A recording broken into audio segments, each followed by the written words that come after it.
امام غزالی رحمۃ اللہ تعالیٰ علیہ فرماتے ہیں جب تو مخلص ہوتا ہے تو اللہ تیرے عمل کو قوت دے دیتا ہے۔ آپ نے ایک واقعہ لکھا ہے، ایک آدمی تھا تو اس نے دیکھا کہ اس کے شہر کے اندر ایک بہت پرانا درخت ہے، تو لوگ اس درخت کی پوجا کرنے لگ گئے۔ اس بندے کو بڑا جلال آیا، نیک آدمی تھا، اس نے کلاڑا رکھا کندھے پہ، آج میں درخت کاٹوں گا۔ چلا گیا، جب پہنچا نا درخت کاٹنے کے لیے تو اس نے ابھی وہ چوک میں تھا کہ ایک شخص ملا اسے، اس نے کہا میں نہیں کاٹنے دوں گا۔ کہا تو کون ہے؟ میں تو کاٹوں گا۔ کہا تو نہیں نہ کرتا اس کی پوجا، دنیا کرتی ہے، تجھے کیا لگے؟ معاذ اللہ، یہ بھی وسوسہ ہے نا، تجھے کیا لگے؟ اور ذرا بحث زیادہ ہوئی تو اس نے وہ سمجھ گیا کہ یہ شیطان ہے مجھے منع کرنے والا۔ اب اس نے کیا کیا؟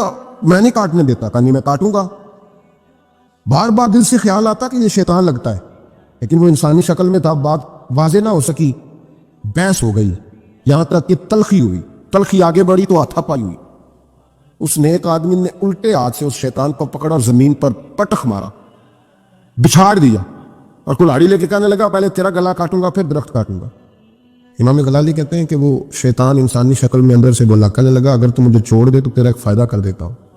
اس نے کہا وہ کیا؟ کہنے لگا 2 دینار، روز تجھے فجر کے وقت اٹھے گا تو تیرے سرانے ملا کریں گے 2 دینار، درخت کاٹ کے تجھے کیا ملے گا؟ تو اس طرح کر، اس سے غریبوں کی مدد بھی کرنا، کھانا بھی، کوئی انسٹیٹیوٹ، کوئی ادارہ، کوئی جامعہ بھی بنا لینا۔ ہمیں چھیڑ کے درخت کاٹ کے، یہ بہت سارے لوگوں پہ حکومتیں ایسا کرتی ہیں، یہ مشورے دیتے ہیں مولانا آپ حکومت کے مسئلے میں نہ آئیں، آپ فنڈ لیں، آپ فلانا کام کریں، ادارہ بڑا کریں، آپ کو کیا لگے؟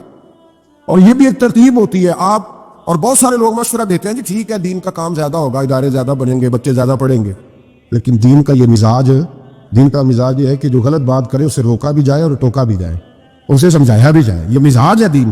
اس بندے کے اندر لالچ بیدار ہوگا، اس نے کہا بات تو ٹھیک ہے، اور پھر اندر نیا وسوسہ آیا کہ درخت کاٹ دوں گا تو بندے کل کسی اور کو پوجنے لگ جائیں گے، تو پیسوں کا فائدہ، غریبوں کی مدد ہوگی، فلاں نیکی ہوگی، فلاں خیر ہوگا، فلاں ویلفیئر ایسوسیشن بن جائے گی۔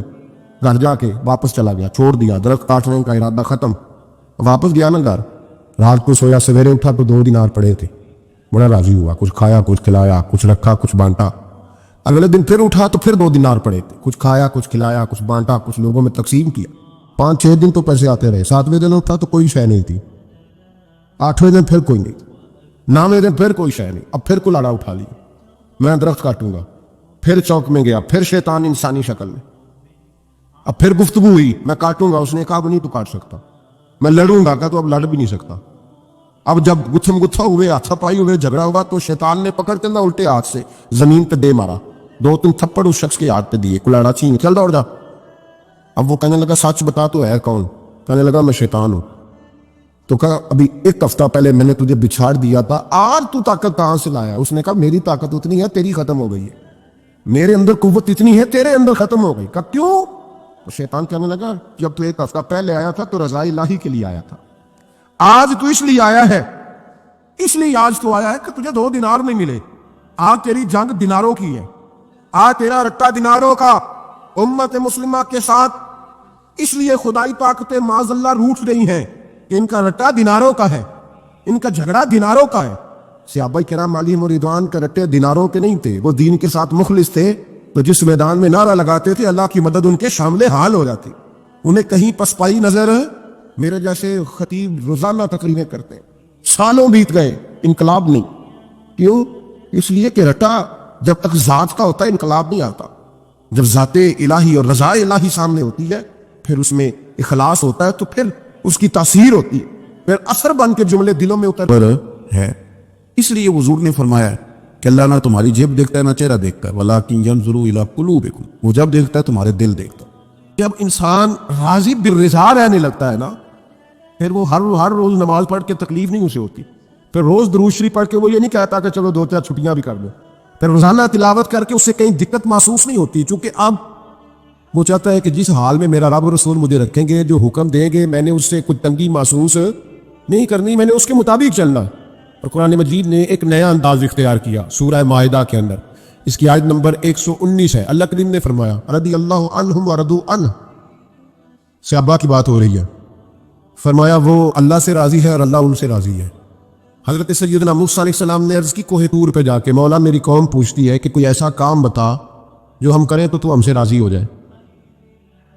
حضرت موسیٰ کی قوم کا خیال تھا کہ تہجد کا حکم آئے گا تو پڑھیں گے، صدقات کا حکم آئے گا تو دیں گے، جہاد کی بات ہوگی تو کریں گے۔ کچھ جو نیک لوگ تھے ان میں سے انہوں نے یہ پیغام دیا کہ مالک ہمیں بتائے کہ وہ کس کام پہ راضی ہوتا ہے، ہم وہ کام کریں تاکہ اللہ ہم سے راضی ہو جائے۔ حضرت موسیٰ کلیم کہتے ہیں میں نے عرض کی مولا میری قوم پوچھتی ہے کہ کون سا ایسا کام کریں کہ تو راضی ہو جائے، تو رب کریم نے ارشاد فرمایا موسیٰ کہتے میرا خیال تھا کوئی لسٹ ملے گی، لیکن مالک نے ایک جملہ کہا، ایک جملہ، اور تفسیروں کے دریا بہا دیے۔ عرش کے مالک نے فرمایا موسیٰ ان سے کہو جا کے کہ وہ مجھ سے راضی ہو جائے، میں ان سے راضی ہو جاؤں گا، مجھ سے راضی ہو جائے۔ بندے اللہ سے راضی ہی راضی ہوتے۔ امام غزالی سے کسی نے پوچھا تھا، امام غزالی سے، کہ حضور اللہ کا بندے سے راضی ہونا کمال ہے یا بندے کا اللہ سے راضی ہونا کمال ہے؟ تو امام غزالی مسکرائے، فرمانے لگے رب تو بڑا ہی مہربان ہے، وہ تو بڑی جلدی راضی ہو جاتا ہے، وہ تو مسجد میں آ کے توبہ کرے تو اللہ راضی، کسی یتیم کے سر پہ ہاتھ پھیرو تو اللہ راضی، وہ تو کسی اندھے کو رستہ دکھایا تو اللہ راضی ہو گیا، وہ تو طوائف نے کتے کو پانی پلایا تو اللہ۔ امام صاحب فرمانے لگے یہ بندہ ہے جو اللہ سے راضی نہیں ہوتا، جس کے پاس اولاد نہیں وہ کہتا ہے چلو ایک بیٹی مل جائے تو میں راضی ہوں، بیٹی مل گئی تو کہتا ہے ایک بیٹا بھی ملے تو پھر راضی ہوں، پھر کہتا ہے یہ دونوں اچھی تعلیم حاصل کر لے تو پھر میں راضی ہوں، پھر کہتا ہے یہ بہت زیادہ پیسے کمائے تو پھر میں راضی ہوں۔ بہرحال راضی ہوتا، لیکن جو راضی ہو جاتا ہے نا، اللہ اکبر، جو اللہ سے راضی سکھی بڑا رہتا ہے، سکون میں بڑا رہتا ہے، مطمئن بڑا رہتا ہے، جو سمجھ لیتا ہے نا کہ جو میرے رب نے بہتر سمجھا وہ میرے اللہ نے مجھے۔ میں کبھی کبھی سوچتا ہوں کہ یار حضرت بلال حبشی نے کوئی عہدہ نہیں مانگا ساری زندگی، انہوں نے نہیں کہا مجھے بھی ایک صوبے کا گورنر بناؤ میری بھی خدمات ہے، مجھے بھی وزیر خزانہ بناؤ میرا بھی کچھ بنتا ہے۔ ایک دفعہ نہیں کہا سیدنا بلال حبشی رضی اللہ تعالیٰ عنہ نے کہ میری بھی کوئی ڈیوٹی ایسی ہونی چاہیے کہ مجھے چلو سپہ سالار ہی بنا دیا جائے۔ ساری زندگی مسجد میں جھاڑو دیا تو اسی پہ راضی رہے، ساری زندگی محبوب کے مہمانوں کا لنگر پکایا تو اسی پہ راضی رہے، ساری زندگی میرے محبوب علیہ السلام کے بچوں کی نوکری کی تو اسی پہ راضی رہے، راضی بالرضا رہے۔ حدیث پاک سنیے، نبی پاک علیہ السلام نے ایک دن صحابہ سے پوچھا کہ تم کیا سمجھتے ہو اپنے دل کو، جب پوچھتے ہو دل پہ توجہ کرتے ہو تو کیا جانتے ہو؟ تو صحابہ کہنے لگے یا رسول اللہ جب ہم اپنے دل پہ توجہ کرتے ہیں تو ہم سمجھتے ہیں کہ اللہ نے ہمیں ایمان عطا فرمایا ہے۔ تو حضور نے فرمایا تمہارے ایمان کی دلیل کیا ہے؟ ایمان کی کوئی دلیل بھی تو ہوتی ہے نا، ہمارے زمانے میں تو کوئی دلیل نہیں، نماز نہیں پڑھتا پھر بھی میں مسلمان ہوں، روزہ نہیں رکھتا پھر بھی مسلمان، جھوٹ صبح سے شام تک، کہتا خبردار کسی نے مجھے ذرا بھی بات کی سب سے بڑا مسلمان میں ہی ہوں، بددیانتی، دھوکہ، فریب، فرار، لیکن خبردار کسی نے کوئی بات کی سب سے بڑا مفتی میں ہی ہوں۔ جرم سارے پائے جاتے ہیں، دلیل کیا ہے بھائی؟ اگر دیکھیں نا، اگر درخت ہے تو دلیل یہ ہے کہ پھل بھی ہے، شاخیں بھی ہیں، لیکن تو صاحب ایمان ہے تو دلیل کیا ہے؟ تو نبی پاک صلی اللہ علیہ وسلم نے صحابہ سے پوچھا کہ تم ایماندار ہو تو دلیل دو۔ تو بڑے خوبصورت تھے میرے محبوب کے تیار کردہ لوگ، عرض کرنے لگے یا رسول اللہ ایمان کی دلیل یہ ہے کہ اگر اللہ ہمیں نعمت دیتا ہے تو ہم شکر ادا کرتے ہیں، اگر کبھی مصیبت آتی ہے تو ہم صبر کرتے ہیں، اور یا رسول اللہ ہم اپنے رب کے ہر فیصلے پر راضی رہتے ہیں، ہم اپنے اللہ کے ہر فیصلے پر۔ اب حضور نے رزلٹ کا اعلان کیا تو میرے محبوب فرمانے لگے پھر سنو میں گواہی دیتا ہوں واقعی اللہ نے تمہیں دولت ایمان عطا فرمائی ہوئی، پھر واقعی اللہ نے تمہیں دولت ہے، اگر تم اپنے رب پر راضی ہو، اگر تم راضی ہو اس کام پر جس پہ اللہ نے تمہیں رکھا ہوا ہے، اگر تمہیں کسی کو دیکھ کر تکلیف نہیں ہوتی، اگر تم نہ حسد میں جلتے ہو، نہ بغض میں، نہ کینے میں، نہ تکبر میں، نہ احساس سے کمتری کا شکار ہوتے، اگر تم راضی رہتے ہو کہ میرے مالک نے بہترین زندگی مجھے دی، پھر اس کا مطلب یہ ہے کہ تم صاحب ایمان ہو۔ ہمارے زمانے میں لوگوں کی وہ تکلیفیں، صبر نہیں ہے، سکون نہیں ہے، بے چینی سی ہے، بے قراری سی ہے، معاشرے میں ایک عجیب سی حال چل ہے، ہر آدمی سمجھتا ہے کہ وہ سامنے والا جو شخص ہے نا وہ بڑا سکھی ہے اور میں بڑی تکلیف میں ہوں۔ میں رات اپنے پیر بھائیوں کو سمجھا رہا تھا، میں کہہ رہا تھا یاد رکھنا جس آدمی کا عہدہ بڑا ہوتا ہے نا اس کا زخم بھی بڑا گہرا ہوتا ہے، اس کا زخم بھی بڑا، ہاں وہ کسی شاعر نے، شعر اردو کا ہے اور تھوڑا وقی تھا شاعر بھی، تو بات بھی اس کی تھوڑی وقی ہے، چلیں آپ سیانے لوگ ہیں آپ کی سمجھ میں آ ہی جائے گی۔ اس نے کہا تھا کہ ہجوم غم میں بھی توہین ضبط غم نہ ہوئی، ہجوم غم میں بھی توہین ضبط غم نہ ہوئی، ہم اس احتیاط سے روئے کہ آنکھ نم نہ ہوئی۔ لوگوں کو نہیں پتہ چلا کہ ہم رو رہے ہیں، ہم نے واو اللہ کر کے دنیا، ہم اس احتیاط سے روئے کہ ہماری آنکھ نم نہ ہوئی، ہم نے واو اللہ کر کے نہیں بتایا کہ بڑی دقت میں، ہم نے اپنے آپ کو محفوظ رکھا، ضبط میں رکھا، حوصلے میں رکھا، اللہ کی رضا پہ راضی رہے، اپنے آپ کو اپنے رب کی رضا پر۔ میرے نبی پاک صلی اللہ تعالیٰ علیہ وسلم نے فرمایا کہ قیامت کے دن میری امت کا ایک گروہ ایسا ہوگا جسے اللہ تبارک و تعالیٰ اس طرح جنت میں پہنچا دے گا جیسے کوئی بندہ اڑ کے جنت میں چلا جاتا ہے. وہ جب جنت میں پہنچیں گے نا تو فرشتے ان سے پوچھیں گے تم نے حساب دیا؟ کہیں گے ہمیں تو پتہ ہی نہیں حساب کیا ہے. پل سے رات سے گزرے، کہیں گے خبر ہی نہیں پل سے رات کہاں ہے. تو یہاں کیسے آ گئے؟ کہیں گے اللہ کے فضل سے، اللہ کے فضل سے. تو کہا بتاؤ تو صحیح تمہاری نیکی کیا تھی؟ تو کہیں گے دو باتیں تھیں. ایک تو ہم اللہ کے حلال کو حلال جانتے تھے، رب کے حرام کو حرام جانتے تھے، اور دوسرا یہ تھا کہ ہم اللہ کے ہر فیصلے پہ راضی رہتے تھے.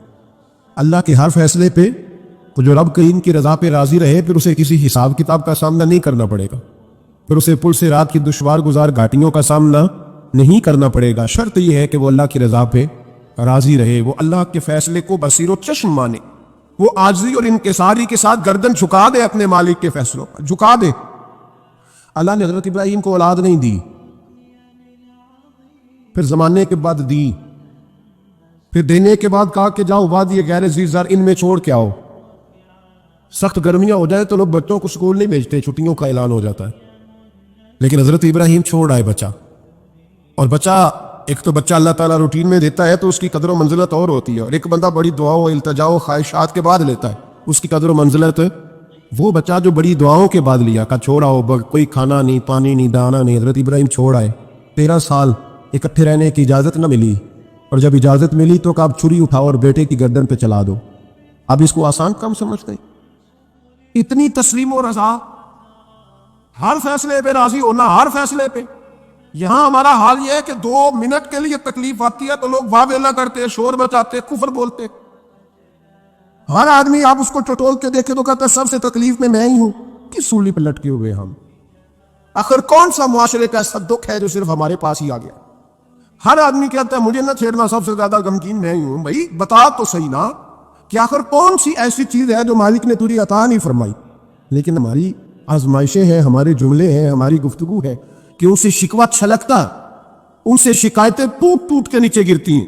ہم یہ سوچتے ہی نہیں کہ ہمیں نہیں پتا ہمارے حق میں بہتر کیا ہے، ہمارے رب کو پتا ہے کہ ہمارے حق میں بہتر کیا ہے. اس لیے لوگ شکایت نہیں کرتے تھے. آج ہر بات پر شکایت ہے، ہر بات پر لوگ شکوہ کرتے ہیں، اور ہر بات پر لوگ اللہ تبارک و تعالیٰ کی بارگاہ ناز کے نافرمان بنتے ہیں. اور پھر سوال کیا؟ یا اللہ تو راضی ہو جا، یا اللہ تو. اور اللہ کیا فرماتے ہیں؟ فرماتے ہیں موسیٰ اپنی قوم سے کہو یہ مجھ سے راضی ہو جائے میں بھی ان سے راضی ہو جاؤں گا. حضرت رابعہ بصری رحمۃ اللہ تعالیٰ علیہ نا طبقہ صوفیاء میں ایک بڑی منفرد حیثیت رکھتی ہیں، علیحدہ ایک مقام ہے. اور ان کی زندگی بتاتی ہے کہ اللہ کی معرفت اور رب تبارک و تعالیٰ کا قرب صرف مرد کے لیے خاص نہیں، اگر عورت بھی توجہ کرے تو اللہ اسے بھی خزانے کھول کے عطا فرماتا ہے، اسے بھی اللہ خزانے کھول. حضرت رابعہ بصری اکثر نہ اولیاء اللہ کی مجالس میں جا کے بیٹھتی تھی، بیٹھتی پردے کے اندر تھی لیکن بیٹھا کرتی تھی. جو لوگ اس راستے کے مسافر ہوتے ہیں وہ بات کو سمجھتے ہیں کہ یہ گہرا معاملہ ہوتا ہے. کسی جگہ سے کوئی ایسی چیز ملتی ہے جس کو فوری طور پر طبیعت اور نفس قبول نہیں کرتا، لیکن جو صوفیاء ہوتے ہیں نا، سالکین طریقت معرفت کے راستے کے مسافر، وہ چونکہ مسافر ہوتے ہیں تو انہیں جو بندہ بھی منزل کا راستہ بتاتا ہے وہ اس کی بات غور سے سنتے ہیں، اعتراضات نہیں کرتے، شکوے نہیں کرتے، بن کے نہیں بیٹھ جاتے. ہمارے زمانے میں مسافر نہیں ہیں طریقت کے، ہمارے زمانے میں یہاں مرید کامل ہیں، یہاں پھر پیر ہیں جو مطلق العنان ہے، جن کے سامنے جو سوال ہی نہیں پیدا ہوتا کسی اور کی بھی سنے، ممکن نہیں. حضرت رابعہ بصری بیٹھی تھی. حضرت سفیان ثوری بہت بڑا نام ہے کہ وہ شخصیت ہے کہ جب جایا کرتے تھے تو اولیاء اللہ کھڑے ہو کے ان کا استقبال کرتے. بغداد میں اتنا بڑا درجہ تھا ان کا. حضرت جعفر بن سلیمان بھی بیٹھے تھے، سفیان ثوری بھی بیٹھے. تو حضرت سفیان ثوری دعا مانگنے لگے، جناب رابعہ بصری پردے کے اندر بیٹھی ہوئی تھی، دعا مانگنے لگے، اے اللہ مجھ سے راضی ہو جا، اے اللہ مجھ سے راضی ہو جا، اے اللہ مجھ سے. دیر تک دعا مانگتے رہے تو بی بی صاحبہ مائی صاحبہ اندر سے بول پڑی ناراض ہو کے، کہنے لگی بس کر سفیان، کیا دعا مانگ رہا ہے تو؟ کب سے میں سن رہی ہوں، بس کر. کیا ہوا؟ تو کیوں ناراض ہوتی ہے؟ فرمانے لگی سفیان تو نے ایک بار بھی کہا میں نے برداشت کیا، دوسری بار بھی کہا، بتائیے دعا ٹھیک ہے کہ نہیں ان کی؟ اے اللہ تو مجھ سے راضی ہو جا. اس دعا پہ ناراض ہوگی مائی صاحبہ. کہنے لگی تو نے ایک بار بھی مانگی تو میں چپ رہی، دوسری بار بھی مانگی تو اب تو چپ ہی نہیں کر رہا، بس کر. تو حضرت سفیان کہنے لگے چل میری صلاح کر دے. تو مائی صاحبہ کہنے لگی تو یہ تو کہہ رہا ہے یا اللہ راضی ہو جا، یا اللہ راضی ہو جا، پہلے تو بتا تو اللہ سے راضی ہے؟ پہلے اپنے نفس پر نظر ڈالنا، تو راضی ہے؟ روز نہیں مانگتا کہ 2 کروڑ چاہیے، 6 کروڑ چاہیے انسان کا نفس. روز نہیں کہتا بڑی گاڑی چاہیے، روز نہیں کہتا میرے بھی ٹھاٹ باٹ ہو، میں بھی بڑی گاڑی میں کھڑے ہو کے لوگوں کو ہاتھ لہرا کے لیڈر بنوں، روز نہیں کہتا میرا بھی بڑا نام ہو، پہلے بتا نا تو راضی ہے؟ حضرت سفیان ثوری نے جب بات سنی تو جھگڑا نہیں کیا، بلکہ اللہ اکبر کہا اور چیخ مار کے رونے لگے، کہنے لگے رابعہ تو سچ کہتی ہے، ابھی تو میں اس منظر تک نہیں پہنچا کہ میں رب سے راضی ہو جاؤں تو میں اسے راضی کرنے چلا ہوں، تو سچ کہتی ہے۔ قریب ہی حضرت جعفر بن سلیمان بیٹھے تھے، وہ بی بی رابعہ کے پاس گئے، کہنے لگے مائی صاحبہ مجھے تو بتا دے آخر بندہ اللہ سے راضی ہوتا کب ہے، یہ منزل شروع کب ہوتی ہے؟ تو آپ فرمانے لگے اس وقت کہ بندے کا جو حال نعمت ملنے پہ ہوتا ہے نا، جب وہی حال اس کا مصیبت آنے پہ ہو تو پھر سمجھو وہ اپنے رب سے راضی ہو گیا، پھر وہ اپنے رب سے۔ یہاں لوگ راضی نہیں ہیں، نہ شریعت کے حکم پر راضی ہیں معاذ اللہ، نہ دین کے آنے پر راضی ہیں، نہ نفاذ شریعت پر راضی ہیں، نہ لوگ اپنے ہر معاملے میں۔ دیکھیں نا کبھی کبھی تکلیف ہوتی ہے، کئی دفعہ لوگ بات پوچھنے آتے ہیں تو دل کرتا ہے انہیں ڈانٹ چھڑک دیں گے، طلاق کا مسئلہ پوچھنے کے لیے لوگ عالم کے پاس آ رہے ہیں کہ طلاق کا مسئلہ پوچھنے۔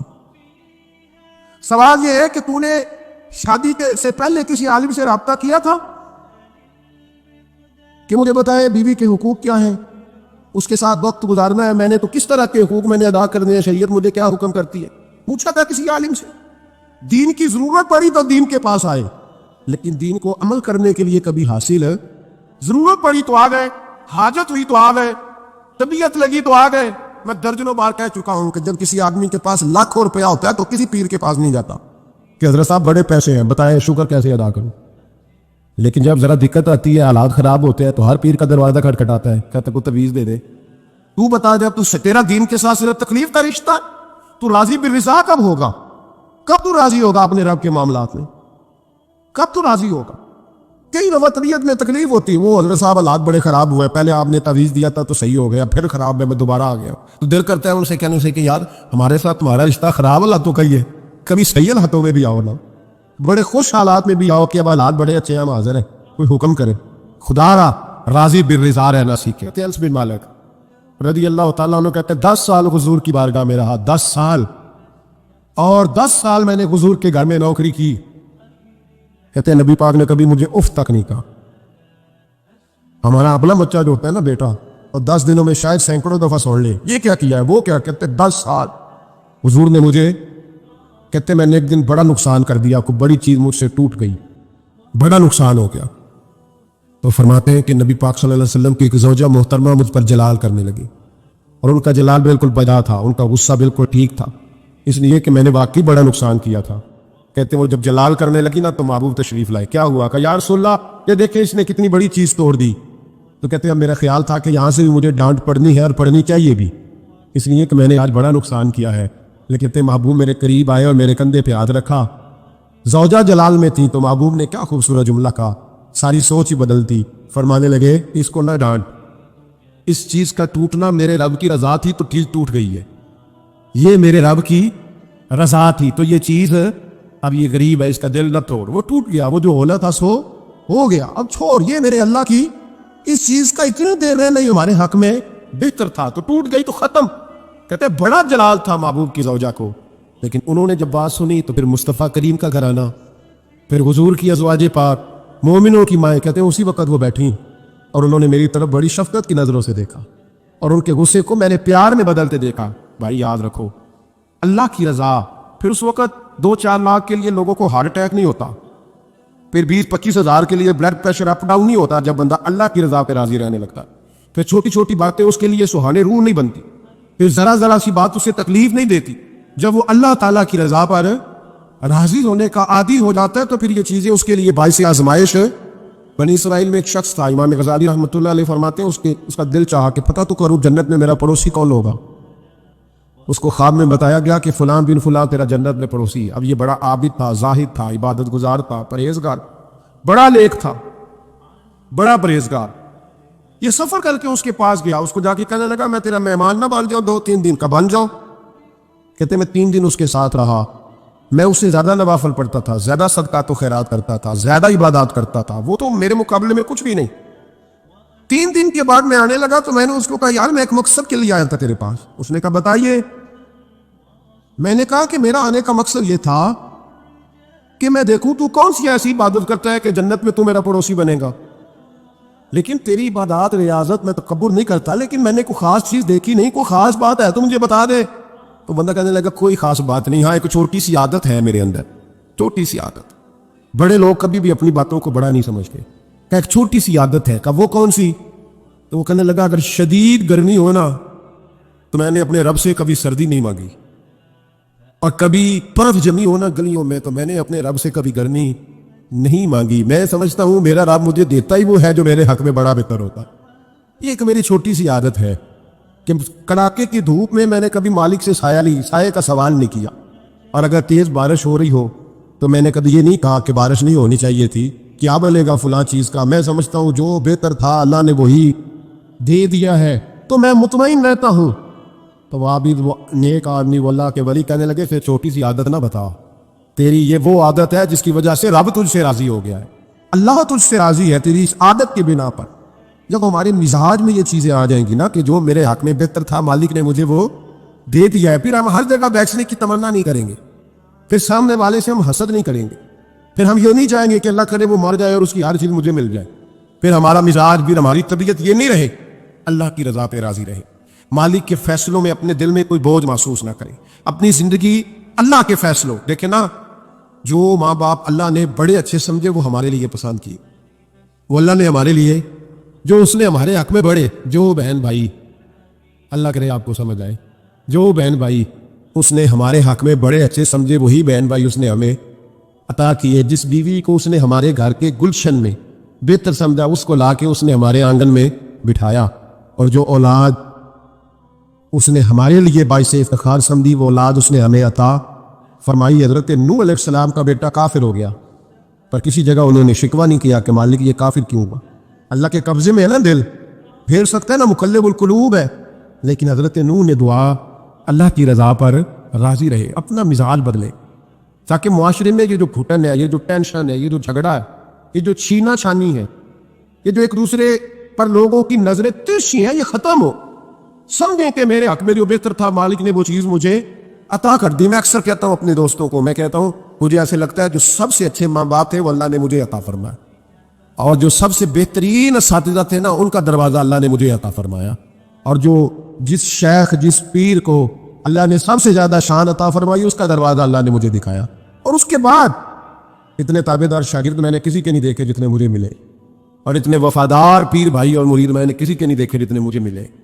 میں اس بات پر, اور میں بات اس لیے نہیں کر رہا, میں آپ کو دل کی گہرائی سے بات بتا رہا ہوں کہ یہ عنوان زندگی ہے, یہ روح زندگی ہے. میں کبھی کبھی بڑے ناز کے ساتھ سجدہ شکر ادا کرتا ہوں کہ ایک بہت بڑا خوش نصیب شخص ہوں.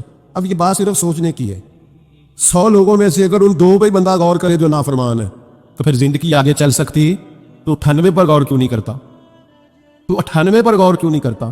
اگر کسی شخص کے ساتھ تیرے 20 سال گزرے اور تو صرف اسے ایک دن کو یاد رکھے جس دن میں اس نے تکلیف دی تھی, تو پھر یہ تیری جاتی ہے. تو باقی ان دنوں کو کیوں نہیں یاد رکھتا جن دنوں میں اس نے تیرے ساتھ محبت والا معاملہ فرمایا, خدمت والا, راضی بالرضا کا مزاج بنائے. یہ مسلمان کے ایمان کا حسن ہے, یہ مسلمان کے کردار کا کمال ہے, یہ مسلمان کی سوچ کا بلند معیار ہے, یہ مسلمان کا اعلیٰ مقام ہے. حضرت عبداللہ ابن عمر کا بیٹا بیمار ہو گیا, بڑے پیارے ہوتے ہیں نا بیٹے, آپ بڑے پریشان تھے, شدید پریشان. صحابہ کہتے ہیں ہم نے آپ کو بڑی تکلیف میں دیکھا, کبھی اس حکیم کے پاس, کبھی اس حکیم کے پاس, کبھی اس جگہ, کبھی اس جگہ. کچھ دنوں کے بعد بیٹا انتقال کر گیا, لیکن کہتے ہیں جب ہم تعزیت کے لیے گئے تو ہم نے ان کے چہرے پر بہت ساری سکون کو, بہت ساری راحت کو دیکھا. بیٹا انتقال کر گیا. جب وہ بیمار تھا تو پریشان تھے, اب جب انتقال کر گیا تو سکون میں. تو کہتے ہم نے ان سے سوال کیا کہ حضور اس وقت آپ پریشان تھے, انتقال کے بعد تو لوگ زیادہ پریشان ہوتے ہیں, اب آپ سکون میں ہیں. تو آپ فرمانے لگے جب تک میری ڈیوٹی تھی میں پریشان تھا, خدمت کر رہا تھا, نوکری کر رہا تھا. اب میں اسے اس کے پاس چھوڑ آیا ہوں جو مجھ سے بہت زیادہ اس کا خیال رکھنے والا ہے, جو مجھ سے کئی 1000 گنا بڑھ کے اس پر توجہ کرنے والا ہے. اب مجھے پریشانی, اب میرا قریب مجھ سے کہیں بڑھ کر اس کا خیال رکھے گا, اسے سکون دے گا, اسے راحت دے گا, اور میں اپنے رب کے فیصلے پر بڑا راضی ہوں. اس نے جو بہتر سمجھا اس نے میرے حق میں وہ فیصلہ. حضرت ابن وقاص رضی اللہ تعالیٰ عنہ بڑے مستجاب الدعوات بزرگ تھے, مستجاب الدعوات. حضرت عبداللہ بن صائب رضی اللہ تعالیٰ عنہ فرماتے ہیں میں حج کرنے گیا تو میں طواف وداع کرنے گیا. حج کا آخری رکن ہوتا ہے, بس آتا ہے نافاقی حاجی تو طواف وداع کرتا. کہتے جب میں طواف وداع کرنے گیا تو طواف وداع کے موقع پر میں نے دیکھا کہ جتنا رش حجر اسود کے پاس ہے اتنا ہی حضرت ابن وقاص کے پاس بھی ہے. شاید سمجھ نہیں آئی آپ کو میری بات. حجر اسود کے پاس بہت بڑا رش ہوتا ہے, ہر آدمی کی خواہش ہوتی ہے بوسہ لینے کی. جتنے لوگ وہاں کھڑے تھے اتنے ہی لوگ حضرت سیدنا ابن وقاص رضی اللہ تعالیٰ عنہ کے پاس بھی کھڑے تھے. تو کہتے مجھے تعجب ہوا. عبداللہ بن صائب کہتے میں بھی ان کے پاس جا کے بیٹھ گیا تو میں نے دیکھا کہ وہ نابینا ہے, آنکھوں سے نظر نہیں آتا. لوگ ان کے پاس دعائیں کرانے آ رہے ہیں اور فرماتے میں نے عجیب حال دیکھا, بیمار ترین شخص ان کے سامنے آ کے بیٹھا, حضور میرے لیے دعا کر دے. تو فرماتے انہوں نے دعا کے لیے ہاتھ اٹھایا تو وہیں اسی وقت میں نے دیکھا اللہ نے اس بندے کو شفا کا فرمایا. میں نے دیکھا مقروض دعا کرا رہے ہیں, بیمار بے اولاد, جو بھی دعا اس سے کراتا اللہ اس کی حاجت کو پورا فرما دیتا. حضرت عبداللہ بن صائب کہتے ہیں میں شام تک بیٹھا رہا, ہر نماز کے بعد رش ہوتا میں دیکھتا رہا. فرماتے ہیں شام ہو گئی, لوگ دعائیں کرا کے چلے گئے. جب مغرب کا وقت ہوا تو نابینا تھے, پھر بھی مجھ سے کہنے لگے عبداللہ ساری دنیا نے دعائیں کرائی ہیں تو نے نہیں کرانی, تو صبح سے بیٹھا ہے بس دیکھے ہی جا رہا ہے, تو نے نہیں کوئی دعا کرانی. تو کہتے ہیں میں نے کہا حضور میں نے دعا نہیں کرانی, ایک سوال پوچھنا ہے. تو فرمانے لگے پوچھو. تو میں نے کہا حضور سارا زمانہ جو دعا کراتا ہے اور اللہ آپ کی قبول کرتا ہے تو ایک دعا آپ اپنے لیے بھی کر لیں, اللہ آپ کو آنکھیں عطا فرما دے. مالک جو قبول کر رہا ہے تو ایک کر لے اپنے لیے بھی. میں گڈی تے ہتھ ڈور سجن دے, وہ جنج رکھے اونج رہنا ہے, وہ جنج رکھے اونج رہنا ہے. واجب نہیں جے وچ شریعت مندہ قسم لو کہنے لگے ایک دعا اپنے لیے بھی کر لیں. کہتے جب میں نے یہ کہا تو بن وقاص رو پڑے, اتنا روئے کہ ان کی ہج کی بند گئی. کہنے لگے نا جب تک رب نے چاہا اس نے مجھے آنکھیں دی, اور اب اس نے بہتر سمجھا کہ میری آنکھیں نہ رہے تو اس نے جو بہتر سمجھا میرے لیے کر دیا. میرا مالک میرے حال سے آگاہ ہے اور میرے مالک کی حکمت ہے, اس نے مجھے جس حال میں رکھا ہے, اور فرمایا اگر اس نے مجھے اس حال میں رکھا ہے تو میں بھی اس حال پہ بڑا ہی راضی ہوں. السلام علیکم ناظرین, ویڈیو اینڈ تک دیکھنے کے لیے آپ کا شکریہ. اگر ویڈیو پسند آئی ہے تو لائک کریں, شیئر کریں. ایسی مزید ویڈیو دیکھنے کے لیے ہمارے چینل کو سبسکرائب کر لیں. شکریہ.